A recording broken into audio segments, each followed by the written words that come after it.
Can Bob Baffert's champion 2-year-old cash in and win the Kentucky Derby? Let's talk about Citizen Bull.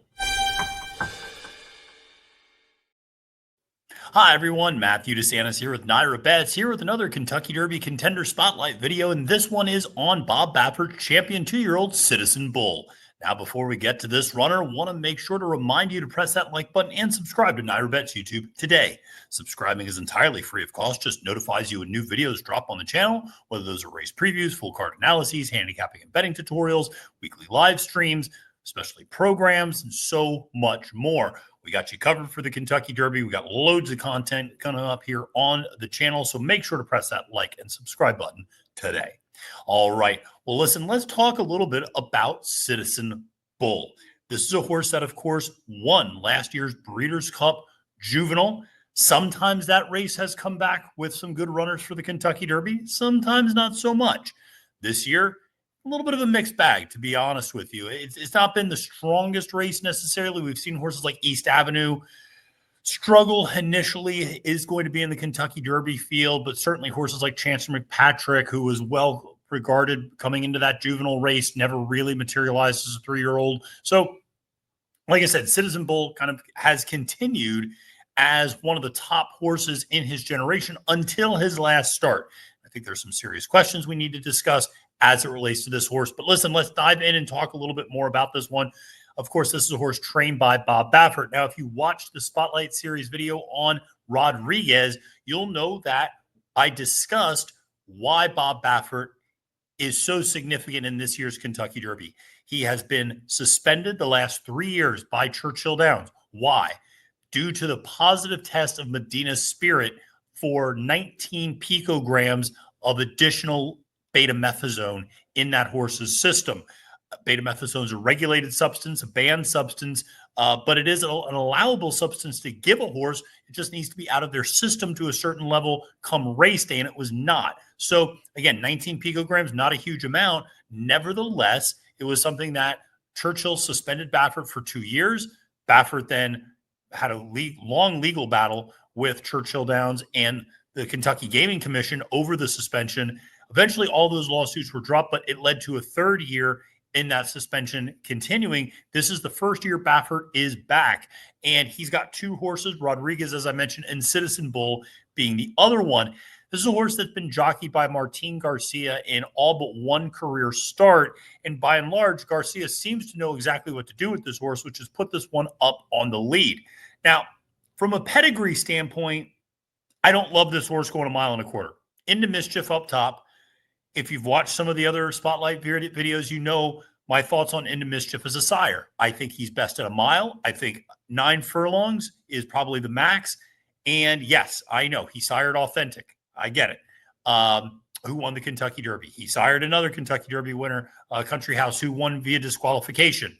He also sired Golden Sense, who then sired Mystic Dan, who won last year's Kentucky Derby. So there is classic success in the Into Mischief line. I just don't usually have a ton of confidence in his horses getting that distance, especially, and this is why I want to emphasize this, when you have the influence of Distorted Humor underneath. So you have more of a sprint influence underneath Into Mischief.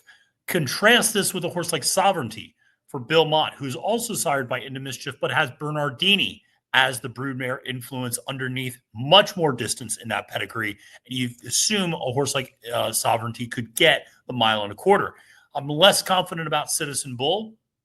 And part of the reason is his running style and his last effort, which we'll talk a little bit more about in greater detail here in a minute.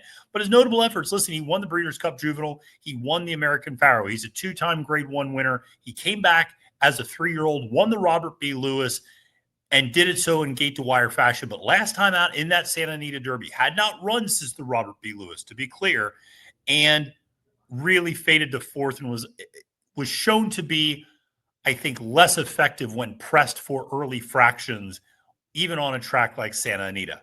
And that's one thing which we really need to dive into when we want to take a look at the past performances for Citizen Bull, which is you see a lot of ones.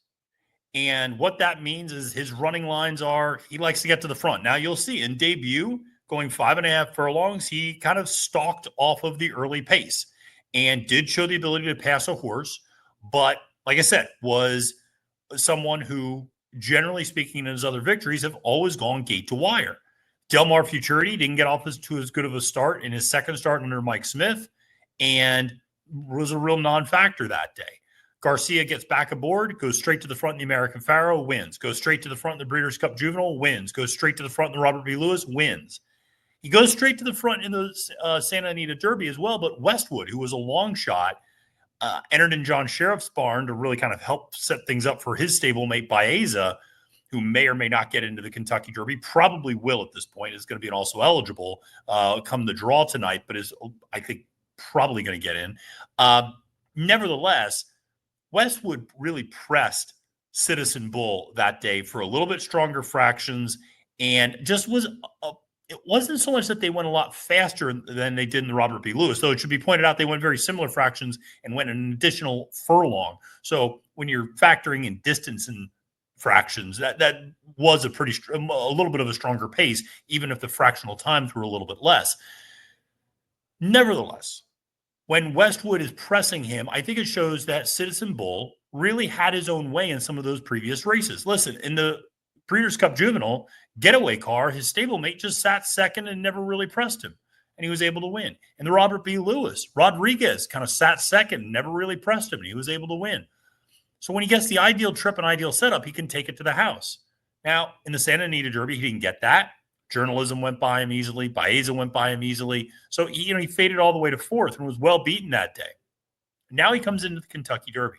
Now, here's where there's a counterpoint, which is I had the opportunity to listen to Bob Baffert speak about Citizen Bull on Friday at Churchill Downs in the morning.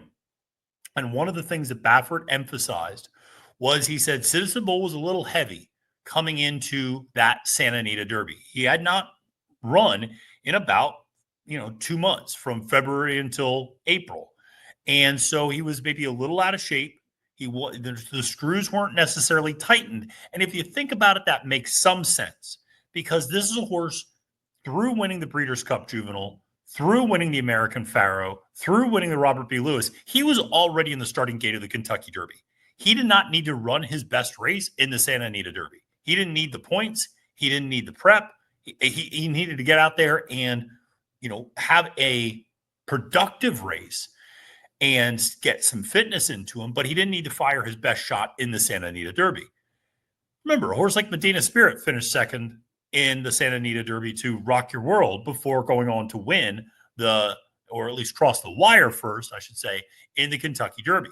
So, Bob doesn't always have to have these horses coming in on a win streak in order to have them fire a big race.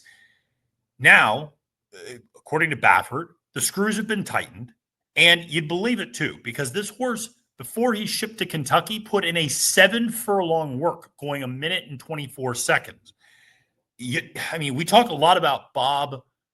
When he wants a horse really tuned up, you typically see that big 6 furlong work before a ship out to the Pennsylvania Derby, to the Kentucky Derby, to the Met Mile, to, the Belmont Stakes, to these big races.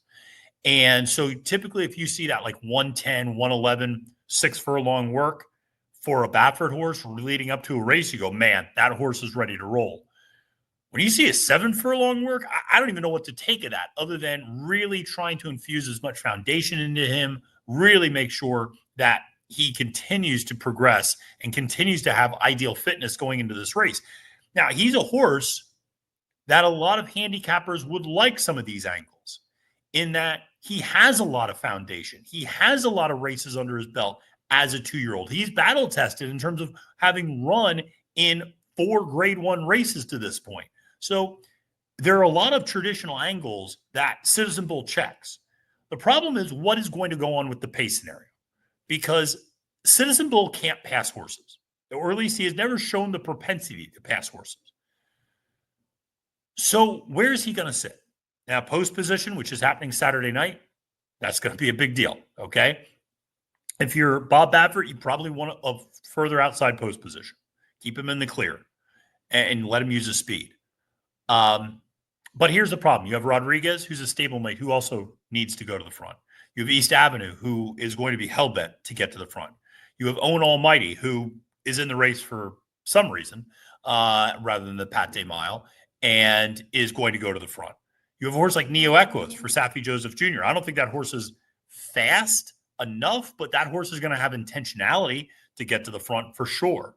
You have a horse like American Promise for D. Wayne Lucas. That's a fast horse. That's a horse that's going to want to get up and press the fractions. So you have a lot of horses who want to be forward in this race and have really only showed the ability to win being forward in their races. So how is Citizen Bull going to handle going 1.25 miles with pace pressure?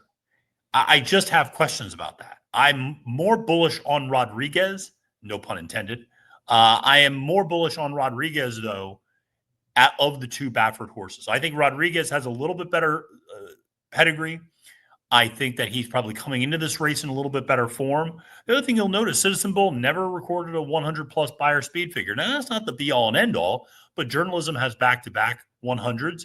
Rodriguez has a pair of 100s plus buyer speed figure efforts. So you've seen some of these other horses get those figures, and Citizen Bull never really had gotten close, 96, 99, or 98, I should say, in the Robert B. Lewis. But I just think he's a horse I'll be playing against. And it's always dangerous to play against a Baffert horse, admittedly, in the Kentucky Derby.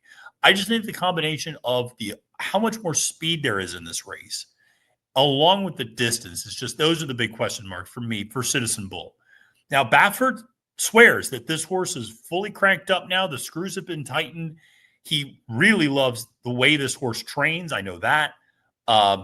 And he said the horse thinks he's King Kong in the morning. Like, he thinks a lot of himself in terms of Citizen Bull. He's been a joy to train. He's an easy horse to train. So there's a lot to like there about Citizen Bull from Baffert's perspective. But again, as a handicapper, I look at this and I go, pace, distance, and just I don't know if he's really the upper bound elite horse in his generation. I even kind of was skeptical of that after the Breeders Cup Juvenile for his 2-year-old campaign, which admittedly was enough to earn that champion 2-year-old status. But Citizen Bull is a horse that I'm going to be interested to see how he is bet come Kentucky Derby Day, because there's the Baffert effect for sure, that Baffert is back. He's a national name. Somebody asked him in the media pool on Friday morning, and I had to chuckle at the question, are you the face of horse racing? And he said, I think I'm clickbait. Which is probably accurate. But nevertheless, the public knows who Bob Baffert is, and his horses are going to come in and get bet. And a horse like Citizen Bull has that 2-year-old foundation, has a couple grade 1 wins, and there's plenty to like there. So I wonder if he takes money. For me, he's a toss. I just don't trust him. I think Rodriguez is the better of the two that I would go with. And I would probably use Rodriguez deeper in my verticals. But that's just me. You could make a case, Citizen Bull, that last effort was an anomaly. Baffert's going to have the screws tightened. This horse can go the distance. This horse is going to, the 7 furlong work. It maybe. But I think there are enough questions that I would want a significant price on Citizen Bull. Are you going to get it? You might. You might get, 15 to 1, 20 to 1, 25 to 1 on this horse. I just wonder if the Baffert effect really drives this horse's price down. And for that reason, I'm kind of staying away from him and using him on a lot of my tickets, maybe much to my detriment, but we're going to have to wait and see. Let me know what you think about Citizen Bull. I know the opinions on him are maybe as varied as any horse in the field. That when I talk about Citizen Bull in these videos or online, I will have people tell me I'm an idiot for not having this horse as my top pick. And people will tell me I'm an idiot if I have this horse in my top 10. There's very little, there's not a lot of other horses like that, where half the public seems to be thinking, not half, but you know what I mean? There's a contingent of the public that loves this horse, and there's a contingent of the public that goes, absolutely not. I'm probably closer to the absolutely not. I think he's a cool horse. I like him. He seems to be a horse that's got a big personality. I like that out of horses, but still, I'm going to be fading him on Derby Day. Listen, thanks so much for tuning in to this Kentucky Derby Spotlight Series. Appreciate you all doing that. Press that like and subscribe button before you leave. For Matthew, my name is Matthew DeSantis, wishing you a great and prosperous day at the races, and reminding you, friends, that it's now post time.